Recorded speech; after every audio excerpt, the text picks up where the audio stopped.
Hello, everyone. Welcome to the Sasquatch Outpost podcast. And this is episode 3. Starting to rack up episodes now. And I'm excited about tonight. I have a good friend who's going to be on with us. And looking forward to chatting with him and catching up and hearing about some of the things that he's been involved in recently.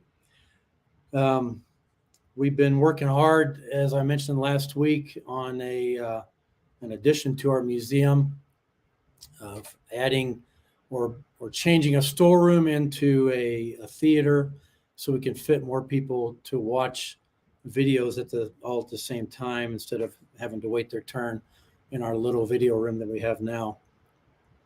I'm going to look a little scruffy over the next few weeks after I shave my beard off. When you shave your beard and people see you and their reaction is, "Oh my God," you have to think about whether that was a good idea or not. And I've decided that I need the beard on, so it's going to be growing back. So I'm going to look a little scruffy, but that's okay. Hey, occasionally I get some mail from people who've been to our store or just know about the museum. And I got a great letter that I want to read to you. It's a short one, but it's about an event that happened on Labor Day 1978, not far from here at Wellington Lake. Now, Wellington Lake is a hot spot for Sasquatch sightings.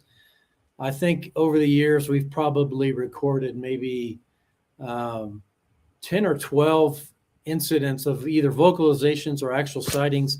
It's actually where I've had my one and only daytime sighting was at Wellington Lake, and we were staying there and I was fishing and saw a Sasquatch. But this story proves to me that this has been going on a long time at that location. So let me just read this to you, and then I have a couple of comments, and then I'm going to bring Ron in. It says, "My name is Dee, and here's my story. My friend John, me, my mom, and her friend Ken, along with his friend Charlie, were camping for the weekend at Wellington Lake near Bailey. We had spent Saturday climbing to the top of Castle Mountain, hiking to the falls, and canoeing with some new friends we met at a nearby campsite. That night, my friend John and I were getting ready to sleep on a rock formation at our campsite. My mom and Ken were sleeping in a trailer, and their friend Charlie was sleeping in his car. John and I were talking, and a rock landed near us. A couple more were thrown in the next few minutes. We heard someone climbing up the rocks and saw what looked like a person in a gorilla suit. It was dark body with large shoulders and a big head and dark eyes. We began yelling at, quote, our friends to knock it off. We thought they were pranking us. We were looking at the person from the chest up. After some time, it left, and we went to sleep. The next morning, all of camp was excited. We found out that during the night, every nearby campsite had some form of activity or damage. Our trailer had been shaken in the night, waking my mom and her friend. and they told us they thought it was a big bear. When we looked at the damage, the hitch from the truck to the trailer had been bent and twisted to the point the trailer body was askew. Now, that's some kind of force to rock a trailer so hard you bend the hitch. I've never heard of that before. Ken's friend had damage to his car body and bumpers. He said the car was lifted and rocked back and forth, which woke him up and scared him quite a bit. We went to look where the person we saw would have come from. That is when they were sleeping and they saw somebody come. And we realized how tall it had to be for us to see it. When we went to our new friend's campsite and asked about the prank, they said that they didn't do it and that we would not be able to use the canoe anymore this weekend. It had been upside down, drying on 2 sawhorses during the day, and was now a piece of twisted metal. The canoe had been thrown about 200 feet from their campsite. We were amazed. It took 4 of us to carry it to the water, so what could have been strong enough to throw such a heavy object? Other campsites had issues as well. No one saw anything, but pots and pans had been thrown around, chairs knocked over, and fishing equipment was in disarray. Everyone was disturbed by what took place, and some left to go home. It wasn't until recently that I thought about the encounter, and I'm inclined to believe it was a Bigfoot that John and I saw 45 years ago. D, I agree with you. I think it was a Bigfoot. And to do that much damage and to use that much force, I don't think it could have been a person. Certainly not to bend the hitch on a trailer. You have to really get that thing rocking. And so that was quite an amazing story.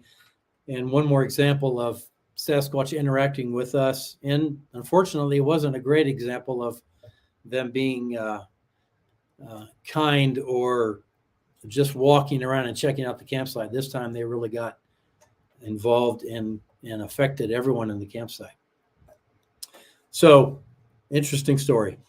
And I may bring this up again when I talk to Ron. So my guest tonight is Ron Moorhead. Ron has had 52 years of encountering Bigfoot, and he's a good friend. He's been here several times to speak, and we've spent some time going out squatching together. So without further ado, I want to bring Ron in. Hey, Ron, good to see you again. Hey, how are you, Jim? Good to be here. I'm great. Thanks for being willing to be on the podcast tonight. My honor. Glad you're wearing your hat. Yeah, I usually do now, so no one in case that's your trademark. That's I my have a hard brand. Time. The producers call it is it your a brand. Absolutely. Yeah. Absolutely. Well, Ron, I know there's probably some folks here who don't know you well and may want to hear a little bit about your background. So tell us where you come from and just any personal things you'd like to share. I'm really from California. I'm not there now. I'm on the East Coast now, but California is where this started, in the Sierra Nevada mountains, and we were involved with some hunters who encountered these things. I was friends with them, but I wasn't a hunter. But I became a hunter so I could join their group, and the 6 of us all together after that, and it was quite interesting. You know, these things were coming around our camp up there, 8 miles in the wilderness and about 8,400 feet in elevation, and just messing with us. And we thought we were studying them for a while, but they were studying us, I guess. We couldn't. And you guys went in on horseback, isn't that right? Able to.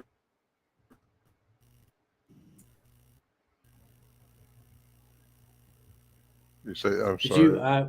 My question was, you guys went in on horseback? Yeah.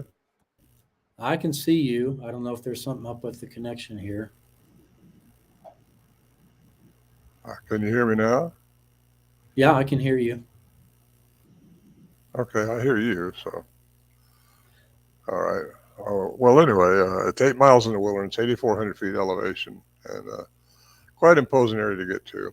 Nobody else is back there, but we took a reporter in there in 72, Alan Berry, who started documenting what was going on. He was looking for a hoax, like most people thought it was, but couldn't find one. When he exhausted all that, he took the sounds that he recorded and got to Dr. Curlin, professor of sound engineer, actually, and he the University of Wyoming.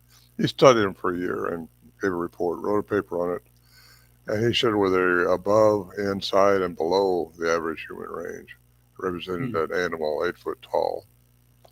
That started off. We thought that was pretty good, but wasn't good enough. Academia still, and this guy's he's top secret. I mean, this Dr. Curlin, he had all kinds of credentials.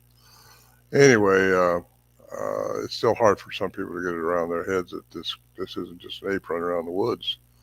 That they have language, and that was established by Scott Nelson. He's a cryptolinguist from the Navy. Ran onto him by accident, and he came out all the way and interviewed us too, and asked if he could study him. And he came back and said, "This is a language by the human definition of language. That means what we're talking right now, just sapient speech back and forth."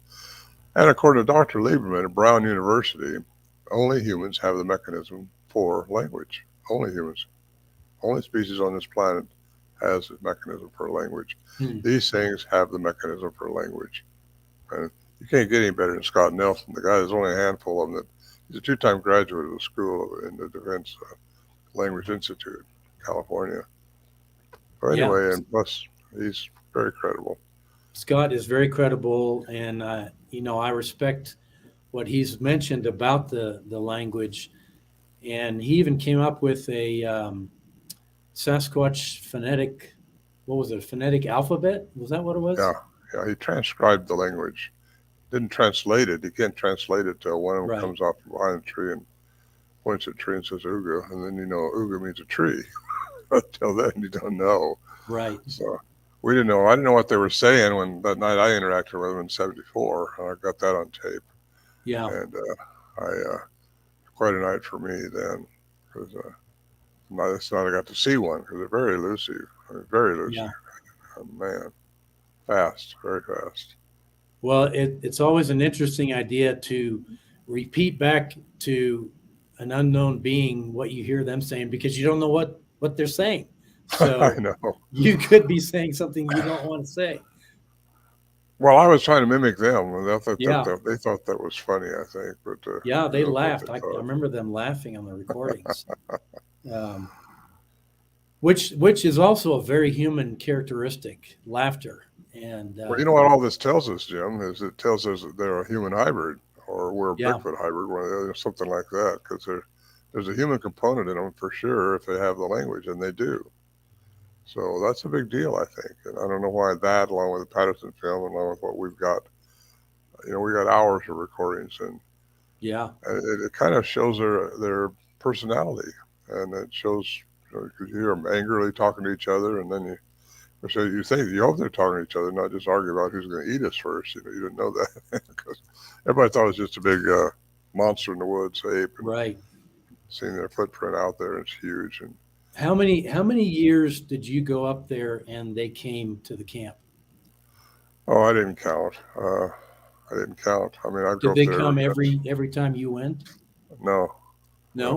Pretty much. It depends. Well, no, I can't say they came in every time I went up there. No, it's not like that was their home and I was invading it. It might have been part of their forest, but sometimes you go up there hoping something would happen. Nothing would happen. Right. Who knows? They might have been off harassing some other camper miles away. Who knows?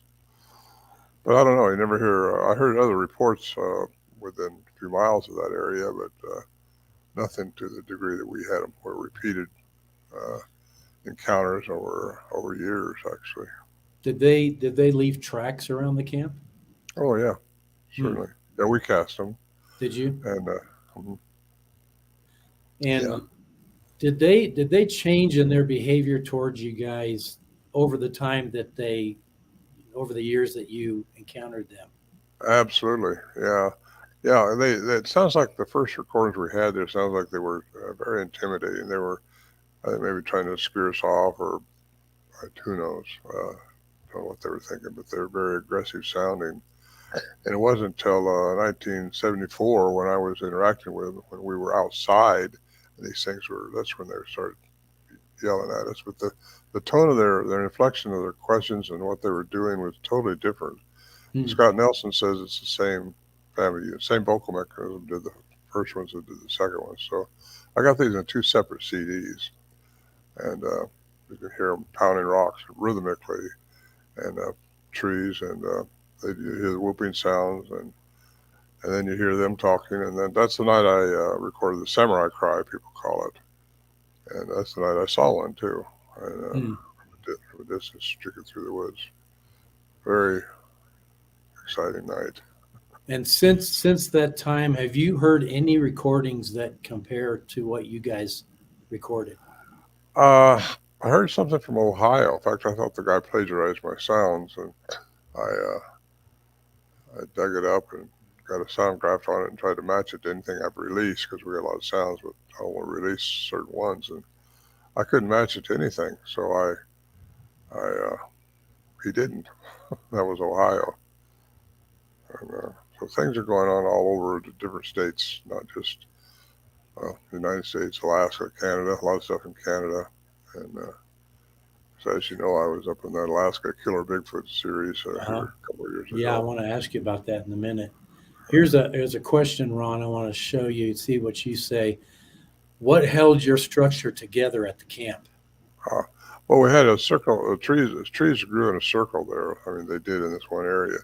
And wrapped a cable around it, and then leaned a bunch of deadfall up on it. And strapped the cable across the top, and then laid deadfall up there, put plastic on it, and put some more over that. So that's pretty much what held it together.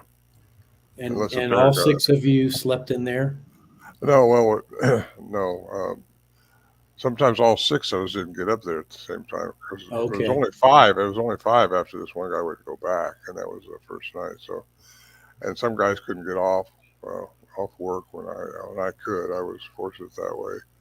And I'd get up there with Bill or one of the other guys anytime somebody could get away and go with me. So, no, we when we first started out in 71, 72, you could fit 5 guys in that.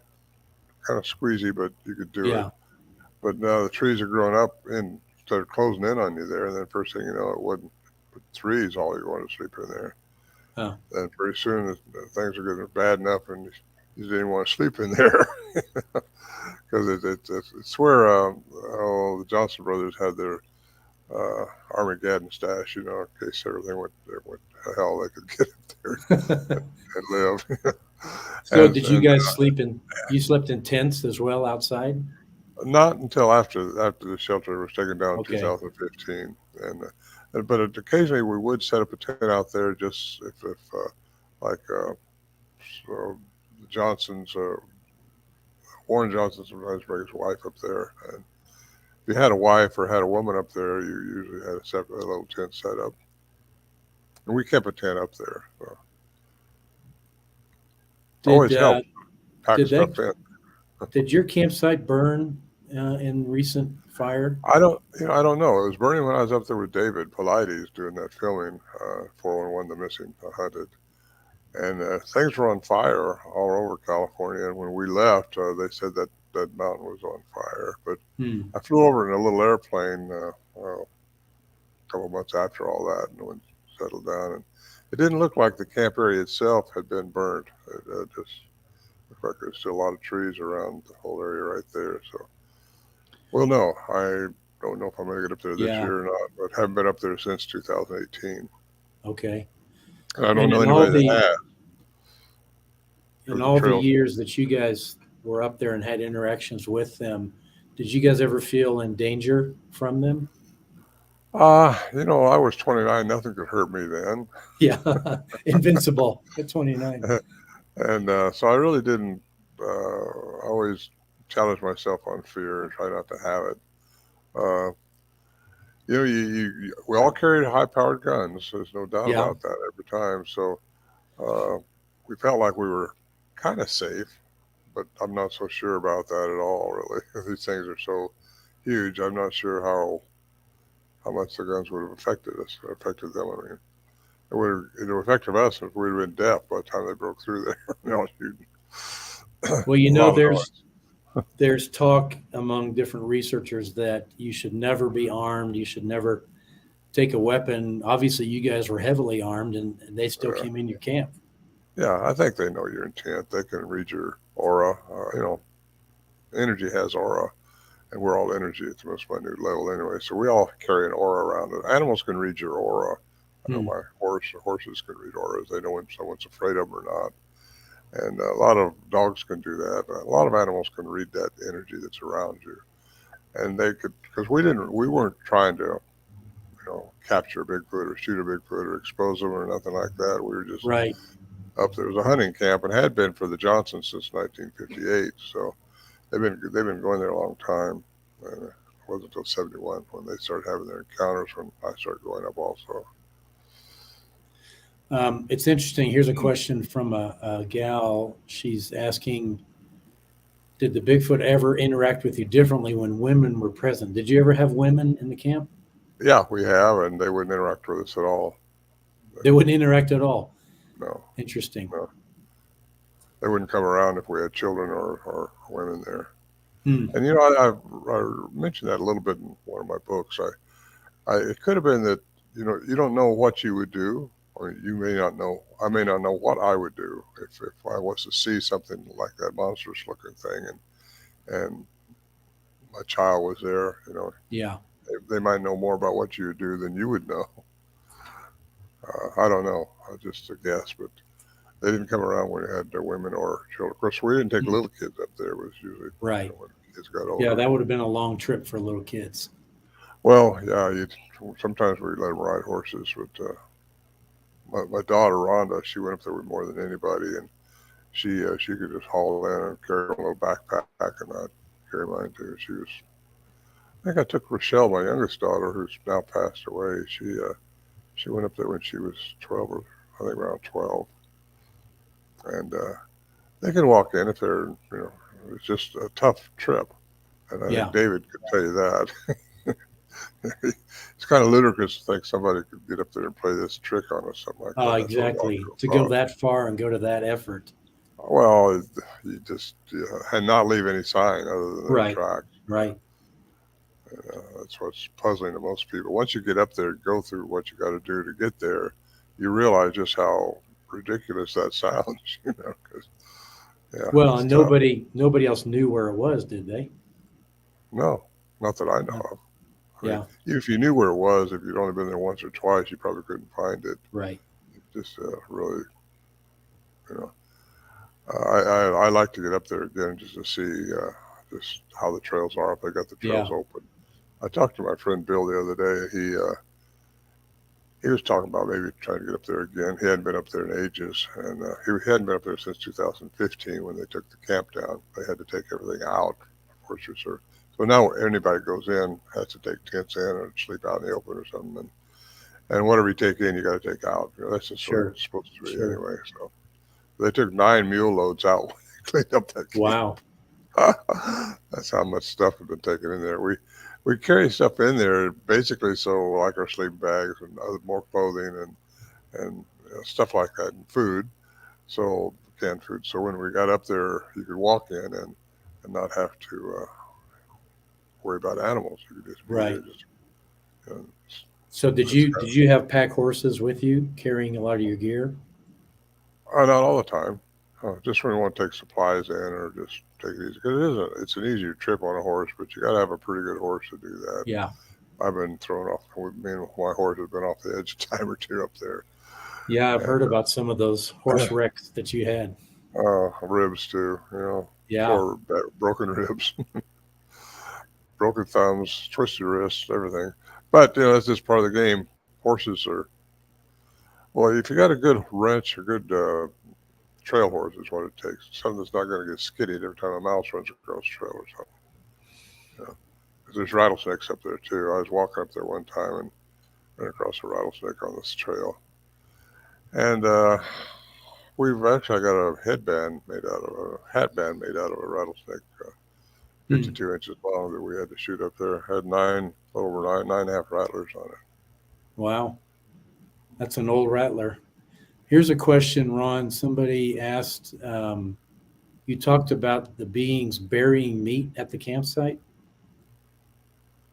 Yeah, we did that one time when went up there and the meat had a little tainted because it had been there for a couple of weeks, And we thought, well, let's just leave it out for Bigfoot, thinking it was like a bear, he'd eat anything. But they're not like that. They want good food. We've been leaving good food out. And that's, anyway, the next morning, we previously that summer, we dug another pit for our garbage, and there was a pile of semi-fresh sand there, dirt.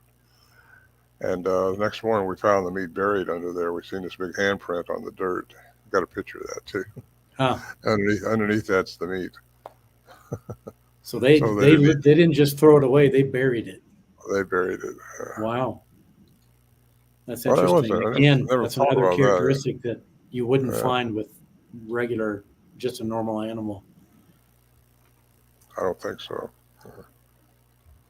Let me throw something up here. These are, and I don't know if you've got other books besides Quantum Bigfoot and Voices in the Wilderness.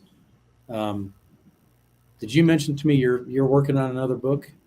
Yes, it's almost, well, it's got a ways to go. I'll get it out this year sometime.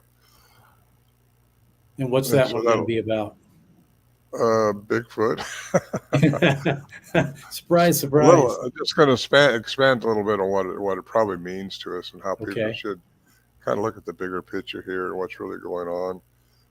We ran across these things. I don't know why they interacted with us and why they dealt with me the way they did, but they did, and there must be a reason. So I could be on programs like this and talk about where I think it's taken me. It's taken me into the laws that really govern the universe, and that's not Newtonian physics. Newtonian physics is what we live here in our three-dimensional environment, but the laws of the universe work off other dimensions, and I get into that, what dimensions are, a little bit of that stuff, a lot of that stuff actually, and how important it is for us to go learn what vibration, energy, and frequency is all about. As humans, we really should know that, and what did create us too.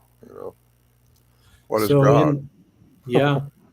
In Quantum Bigfoot, you talk a little bit about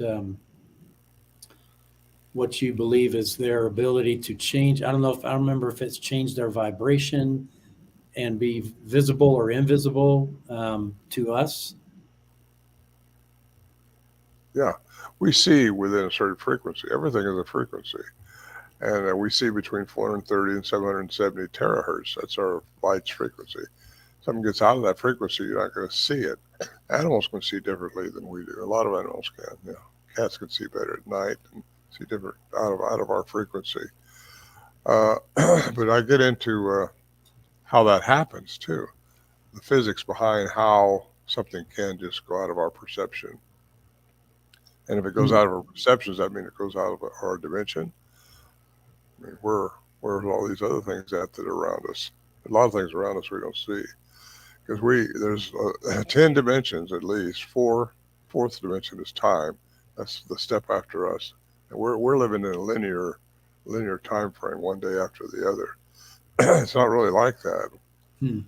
That's hard to wrap your head around a little bit. But Al Berry, who went in there to investigate this in '72, he said, "Whatever you do, when you talk about this to anybody, stay with science. Don't talk about the strange stuff." So.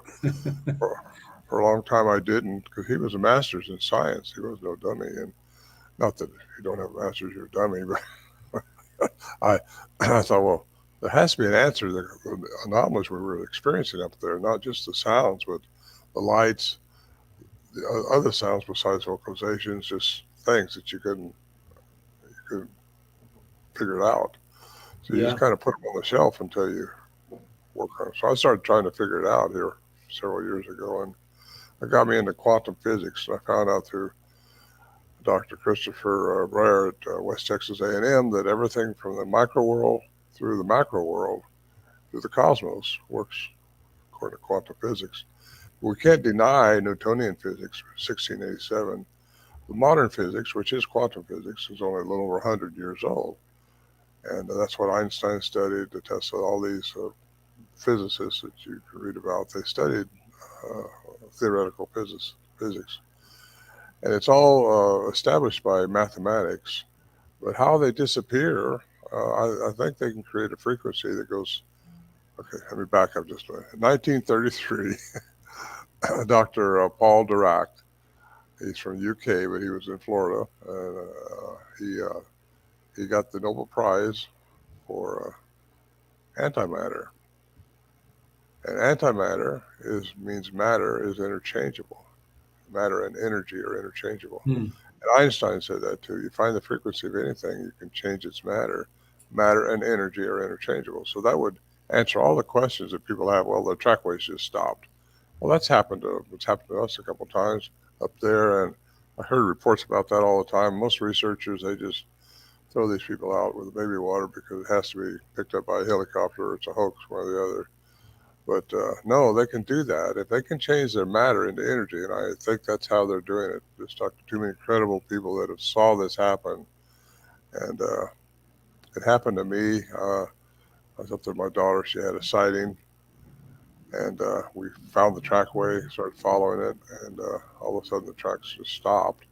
So you think, well, it jumped up in a tree, it swung over to that rock, or what did it do? But I could not find what it did. I mean, just no more nothing. And it just disappeared as far as you could tell. Yeah, we didn't see that happen, but the trackway stopped. And also, you got Fred Beck. You know the story of Fred Beck and Mount St. Helens. I don't. What is that story? Well, in 1924, he supposedly shot one. He and some miners at a mining camp behind Mount St. Helens. That's a good story. I should read his stuff. Anyway, he claimed he shot one, fell off a 400-foot bluff, and they could not find the body. They were down there. Another time, though, what I was going to mention was prior to that, they found a trackway, and they was following it, and all of a sudden it just stopped. And he said it had to jump 160 feet to have not left another track. What do you do with that? Yeah. So if they can change their matter into energy, that's how it's done. And that's what we're seeing with orbs and different lights and things. It's energy. Last week we had Jim Erland on, and Jim is a friend of mine who had an encounter here in Bailey, and he saw one disappear in front of his eyes. He said it just kind of pixelated and was gone. And he still can't explain what happened, but it was there and then it wasn't. And well, it's hard for your brain to process that because we don't know. But now that I've just told you what I told you, that's, I think, how it's done. It has to be. Everything at the most minute level is energy, frequency, vibration. Tesla. We are at the most minute level energy, frequency, vibrating at a frequency. And according to Einstein, too, if you can find that frequency, you can change matter. I think that's how miracles were done from ancient texts. Miracles, you can find the frequency of anything, you can change the matter to it. And that's kind of hard to get your head around, too, because we live in this world where it just doesn't show up like that. Well, it's interesting what Al Berry said, that you should stick with science, and yet you were experiencing these things in real life, and you can't say it wasn't science. It was something that actually happened to you. And so by doing, and I've talked to a lot of people who would agree with that don't talk about the weird things that happen when you're studying Bigfoot. And my reply is, okay, but they happen. I can't explain it, but they happen. And so to cut that out means I'm cutting out a whole sector of Sasquatch, at least in my experience, Sasquatch research, just to please people that don't want to hear about that stuff. I say what happened, and I think I got the science behind some of that stuff. And I don't want it to be confused with paranormal or woo-woo stuff. Quantum physics, I'm just a citizen scientist. Quantum physics answers a lot of the questions that people have that they call paranormal, ghosts, stuff like that. It answers the questions. It answered my questions. Because so many things happened up there that I had to figure out how it happened. And the science of quantum physics, I think, is our answer. Well, here's a question. I'm going to back up a little bit here because I know people probably have asked this question of you. Have any of you or your group ever experienced mind speak or telepathy with any of the beings at the camp? I haven't, that I know of. I have not. Maybe that's why they were talking to me orally. They couldn't get through my brain. Well, if you're analytical, you got to be a little different than that. I think I could if you receive something you don't know where it came from, in other words, you weren't thinking about something, then all of a sudden that happened, then you might consider it being real. But if they can find the frequency that you're on, and they can mind speak to you. You know, they can talk to you. You just got to know how to listen. Yeah, I've never experienced it either, Ron. Although, from what I understand from people who do experience it, it's not words. It typically comes to them in pictures or an Right. impression of something. Mm-hmm. It's not like they're speaking a language to you and you're hearing words. No, It's just all of a sudden you know something that they're you trying to know communicate. something, and They and accumulate the you can't subject. Yeah. explain how you know it. So Well, it gets into the way physics works. You know, the yeah, protons and positrons just they connect. Anyway, it um, gets a little bit strange, but it's it, fun. it is. Here's a comment about their lung capacity can project sounds over a long distance. I'm sure you've experienced this. Um, far greater capacity to project than we could ever do. Yeah, very loud. That's Over something you can't duplicate no, on the cassette. no. You know, you can't. I can't tell you how the amplitude affects you. It just sort of jars you. And yeah, it's incredible. They're pretty big. I mean, was their volume? I mean, what kind of volume were they using when they were in the camp talking with you guys? What kind of volume? Was it more like Well, just conversation, or would they well, sometimes? it was from 50, 60 yards away, maybe. So Okay, maybe 40. Some of it because there was three of them in camp that night. We pretty sure. I saw one, but that was the big male, and he had a bigger voice, and he had heard the female. Then there was an adolescent there too, down by the creek, down lower, and don't know what they were saying, but I was trying to mimic them, and it wasn't working out. hmm. So anyway, it started. It was quite a full night. And finally, to see They what was making the noise is a big deal yeah, because but they you said identified at least three individuals, right? yes on the sounds that I recorded. You know, I Yeah. pulled my tape recorder out of my saddlebag, and it's a little cassette recorder. And I missed the first 12 minutes of it. I had my microphone sitting on top of the recorder because anyway I screwed up. Uh, but anyway, I got quite a bit of it. The sounds and the wood knocking and the whooping sounds, different types of whooping sounds. I think that's how they're communicating with each other, not just the rapping sounds on a rock or a tree or something, but I think it's from just to let one know what the other one's doing. They got a code. Then all of a sudden they start talking to each other, and then they talk to you. Then they start talking to me. This is outside while we're outside, which was really incredible. Normally Hmm. you had to be inside the shelter before they'd mess around with you. It was just Bill and I, just the two of us. I think the more that's up there, the less secure they may feel. I don't know. But they wouldn't come out when you were there outside. I mean, they wouldn't show themselves to you. No, not on purpose. My daughter's seen Yeah. them three times. Well, they've been seen up there, but just glimpses usually. Uh, the morning we found those tracks, uh, she was up most of the night because something was disturbing her, and sitting by the fire, her and my granddaughter. And anyway, that morning the sun came up, she seen one walk across the field there. And Wendy, my granddaughter, had took off. She was walking 50, 60 yards over the other way. And Wendy back to camp and asked her, "Did you see anything strange?" She said, "Yeah." She seen a big white wolf jumped out in front of me up over there and just looked right at me and then ran up the mountain. Hmm. So as far as I can carry that one. Yeah. Are they Yeah. skinwalkers? Are they skinwalkers? Yeah, I was watching an episode of Skinwalker Ranch earlier today, and it was just, they just need to get into what the laws are. They're spending that guy's money. Yeah. Yeah. It's they're fascinating creatures. They some of the questions I have just after doing this for about 10 years, which doesn't even compare to 50 years for you, um, is, I've been out camping more times than I can count, hiking at night when they're around. I know they're around. I can hear them vocalizing. I can hear them branches popping and things. And till now, I've never had any aggression shown towards me, at least what I would consider overt aggression. Throwing things in my direction, I don't consider aggression. If they weren't being aggressive, they would hit me. They've That's never hit true. me. They miss me. I mean, stuff flies past me. But um, their aim seems to be impeccable. But um, what's been your experience? Have you ever found them to be violent or aggressive towards you or anyone you know? From the sounds you hear on those tapes, you think they were being violent and aggressive, but you just don't know what they're thinking when they're making those kind of noises.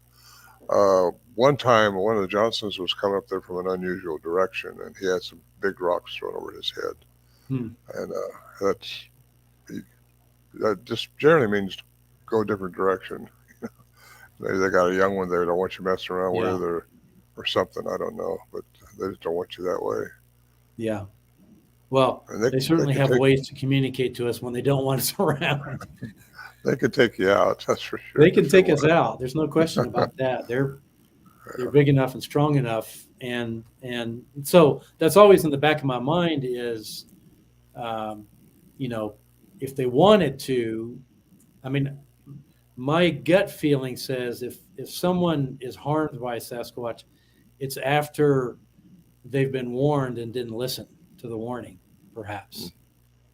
Either warned vocally or warned by things being thrown at them, or in some way them letting you know it's time for you to move on, and you don't, then perhaps that's when. Well, Jim, I think there's different types of these things. I believe in aliens. I think everybody does now since the government said we can, right? So anyway, I believe aliens have been coming in for eons. I mean, maybe even before Homo sapiens, before us, because something created us. I mean, what gave us our cognizance, our telepathy ability, our this remote viewing stuff. It's all happening, and we can do that stuff. It's just we haven't evolved quite into it yet. But maybe these things have been here longer than us as a human species, because something made them too, made them what they are. I don't disbelieve in Darwin's theory of evolution. I just think there's a couple things missing out of it, and what gave us our abilities that we have that we're just now learning about. Our consciousness is a big deal, and that doesn't die. According to physics, Einstein, these guys, Stephen Hawking, say energy can't die. So if you're a religious person, you think, well, I'll go to heaven, maybe. if you're a physicist, you're gonna just change forms. So that's what they say. So I think I have a theory that maybe some of these things have been here on this planet longer than we have, and maybe they've evolved more, or maybe whatever created them gave them the attributes they got, which is very similar to ours. But they do have a human component to them, and I don't know what gave them that. Yeah. What's your thinking on this whole human hybrid idea? I mean, that would mean at some point there was a mix that happened, or between. Well, if the aliens, I mean, whoever did that, injected that into DNA, altered the DNA. You say they mix, they can interbreed, and there's a lot of native lore that talks about how they've taken their women and they've hybridized. And I think that native lore also says they live in two worlds. Got to figure that one out a little bit. What's that mean? Yeah, exactly. Spirit beings who can disappear, they say. Well, yes, because they can live in our three-dimensional environment, but they can get out of it too. So I think they do that through sound frequency, and it's just my opinion, but it's based on a long time looking into this. Here's another question for you, Ron. What's the largest footprint you have seen or casted, and how big do you think they can grow? Well, I didn't see this one, but I've seen the tracks. 4 of the tracks. They were 25.5 inches. 25. Didn't talk about that for a long time. It wasn't running. Wow. and there were 13 feet between them, so that's huge. It had to be 12 to 15 feet. But that one we never found right around our shelter, right around the camp area, kind of way up in the Hmm. higher rocky areas there. And, Can you yeah, imagine seeing one that's that big that has a 20 over 2 foot size? That's incredible. well, it is. It's unbelievable. I didn't even talk about that for a long time. I took pictures of it though, and you know, had one guy stand at one track and then another guy at this track, and showed the difference in the stride. My gosh, it came off this rocky area and just in the sandy, and it stepped, decomposed granite, step four Hmm. steps, and went right off another edge over here, which we couldn't follow. It was just they go where they want to go. They're Yeah. absolutely. Yeah. But how do they stay so concealed? I know. That's the question I was I getting know. into in my new book too. Yeah, but So thinking someone asked what you're working on. Are you doing any other research right now, or? I'm doing a lot of research in the quantum mechanics, and coupling it with different things that's been reported to me over the years about Bigfoot. I speak at convention. I speak at one with Scott Nelson actually here the 1st of April in Hamlet, North Carolina. I got to go to Florida. I'll be there with David Paulides and Jeff Meldrum and Ronnie LeBlanc. That's in later in April. And I come back. I don't know, it's on my calendar someplace. Uh, Um, Let me throw something up on the screen here. This is something that you've been involved in fairly recently, the Alaskan Killer Bigfoot. And I recently watched that episode where you went up there and you brought some of the sound, some of the, I believe it was some of the Sierra sounds, wasn't it, that you took up there yeah, right. and Yeah. played them? And what happened when you played those sounds? Well, I think something happened. I mean, everybody just jumped around, and because I've heard the sounds, so I'm kind of jaded with the sounds myself. But I said, that's really not the best idea to blast these things like that because we was out there at night. We're right at the edge of the forest. That's not a good idea. But we got a response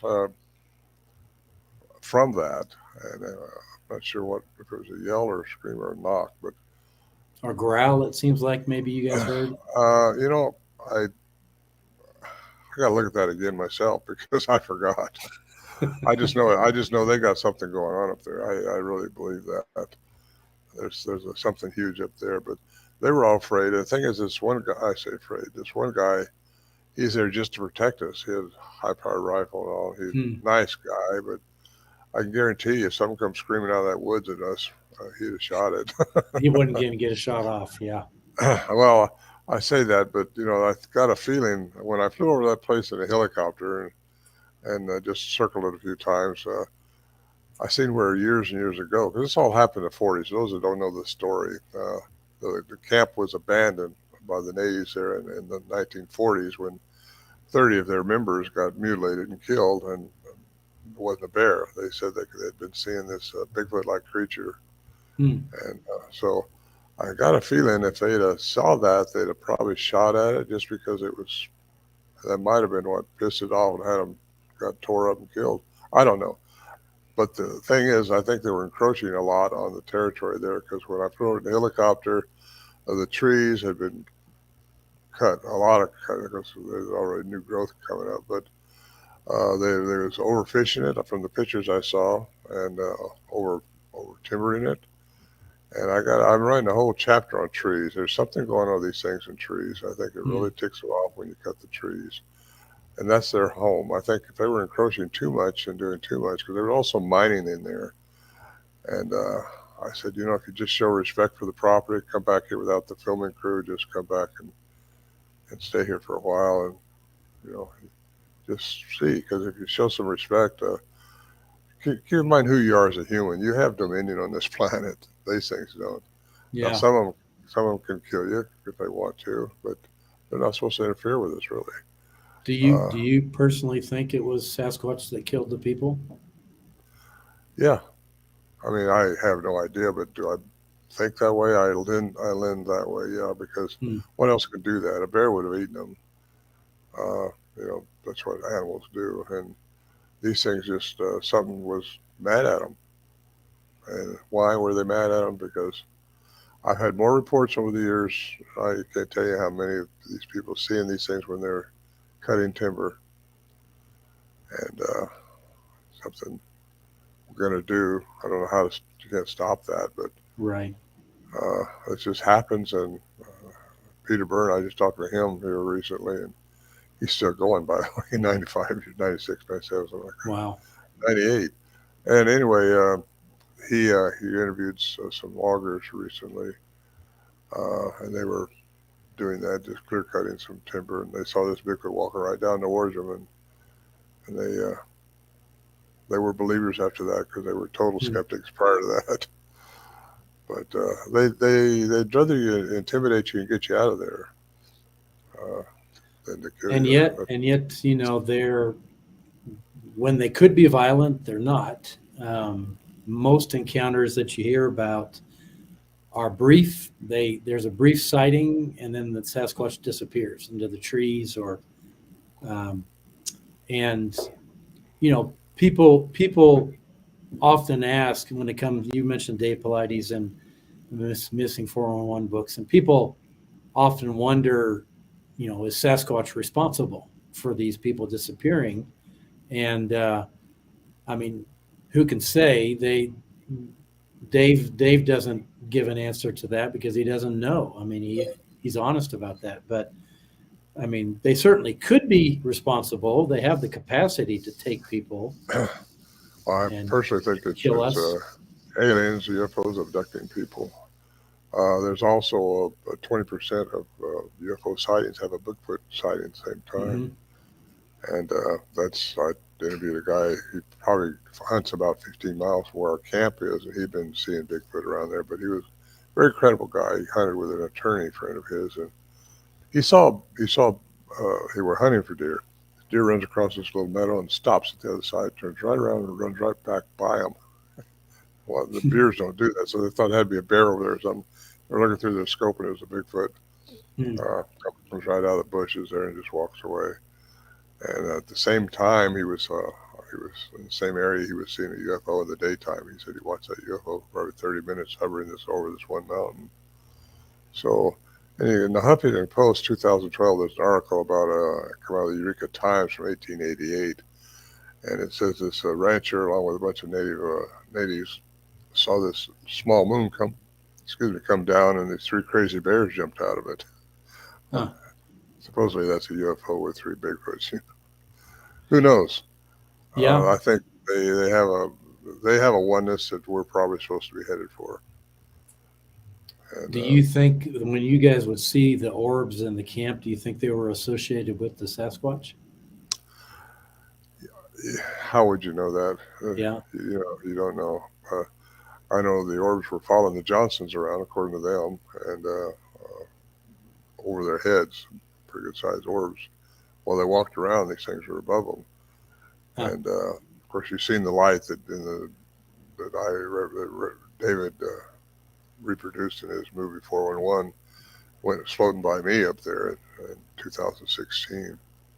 He reproduced that really well, and looked just like what he had. We've watched that for a long time, and I say a long time. It just, you don't know what it's going to do. You don't know Sure. what it's all about. So Sure. it just comes floating by our tent. I just happened to be watching it from the tent was open that night, screened, and there it goes. Just it wasn't streaking through the trees. It was just floating through the trees like something. What shape was it?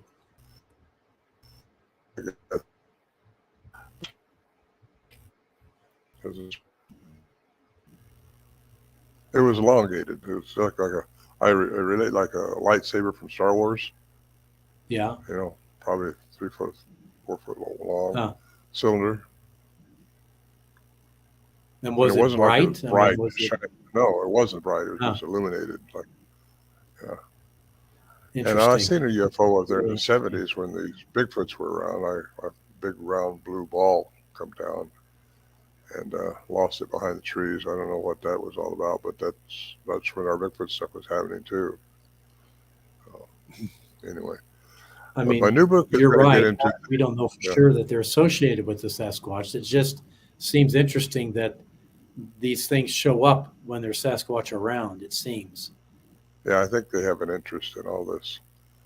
And I think there's good ones and bad ones, depends on what the agenda is. I think Yeah. we need to know who we are as human beings. I think that's very important. We underestimate what we are and what entity we was made after and the type we are and what abilities we really have. And anyway, it goes. That's where I'll go into my new book and stuff Hmm. like that.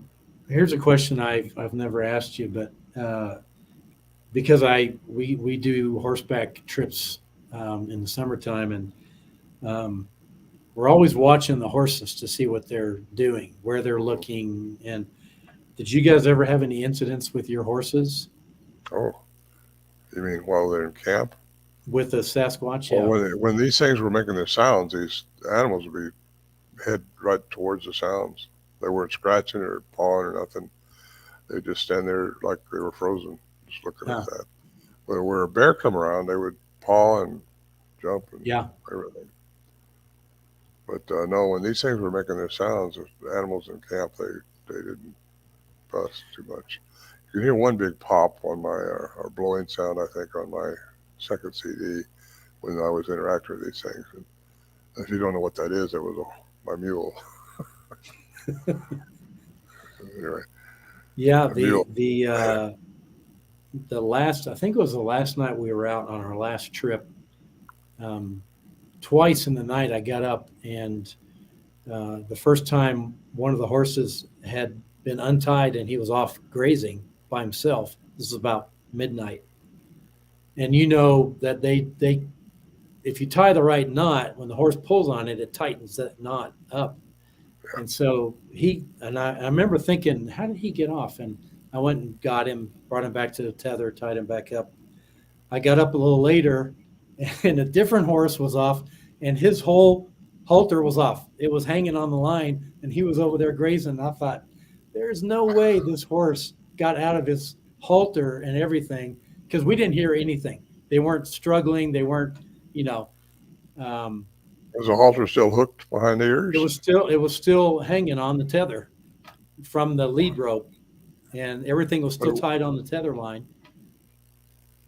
And uh, it had been untied on the side, and the horse could okay, slip out. And but twice in one night, and we've been out dozens of times, and none of the horses ever got off the tether by themselves. And yet twice yeah, in one night we had a horse off grazing. They didn't. If it was a Sasquatch, I can't say that it was, but the horses weren't hurt in any way. They didn't run off. They just hung around, but something let them off or untied them. had that happen up there. Well, not up there actually. We was in another camp.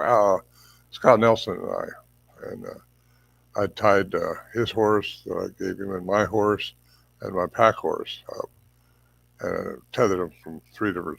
You know how you do that. It's a long rope. Keep Yep. it separate that way though. And next morning the mare was off. My pack horse was off, and it would have taken a opposable thumb to make that happen. Mm-hmm. And she's just over there watching the two horses. And then one horse that Scott had been riding was upside down. I thought it was dead. All four legs were sticking straight up. You ever seen a horse like that wasn't dead? I thought, my No. gosh. I went over there and I wish I'd have got a picture of that, but you're not taking a picture. You're wondering if the horse is dead.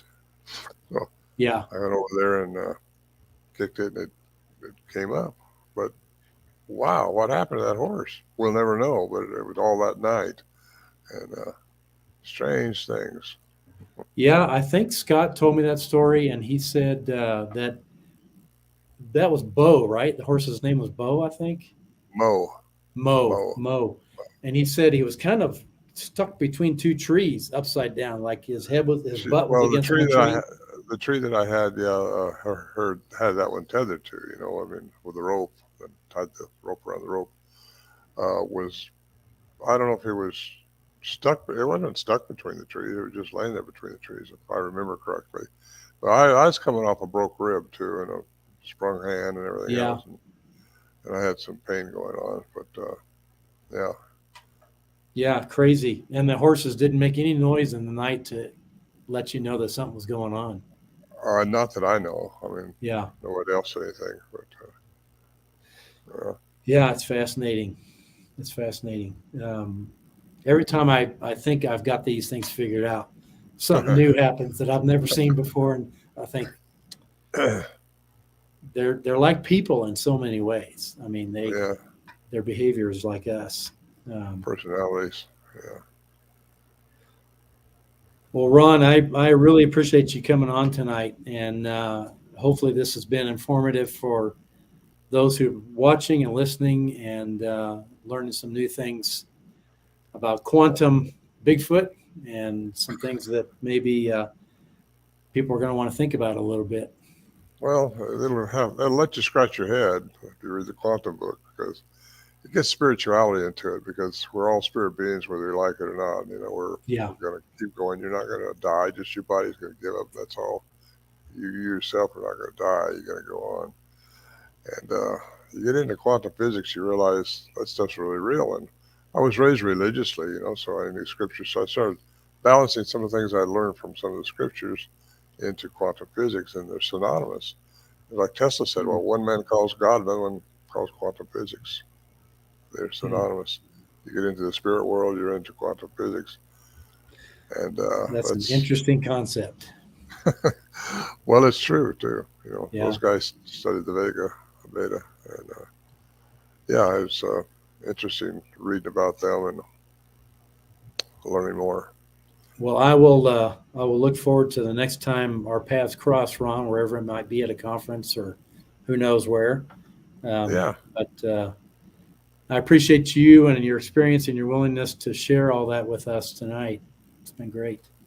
Well, my privilege. I that's what I love to do, is share what I think I know. I'm so old now. I just what I think I know out, and what did happen to me out, because it wasn't just me. It was one or two of us still left that's still alive. The other guys are dying off, and it's interesting how this thing has come where it's came to all these years later. Well, I would say you're one of the elder statesmen of Bigfoot research now, Ron. I guess I am, aren't I? They call me the Grayback. The Grayback. Yeah, my website, remember that one is ronmoorhead.com. Okay. And my books and CDs are all downloadable, and or you can order the hard copy from the Amazon. Great. Well, I'm sure there's going to be a new book coming out soon that I'll look forward to reading and carrying in my store. Well, thank you. Yeah, you got a good story. Anybody hadn't seen that up there in Bailey, you ought to go see it. Well, thank you. We enjoy it. We're having a lot of the stuff time of our lives. Are you good? Yeah, good. Well, thank you, Ron. Next week we're going to have Alan McGargle, who's a film producer and researcher. He lives in Denver, and he'll be on to talk about some of the things he's experienced. He's also a paranormal investigator, so he's had some really spooky things happen when he's done ghost investigations. So we'll hear from Alan next week. And thank you again, Ron, and hope you have a good evening. Thank you, Jim. Bye-bye. Have you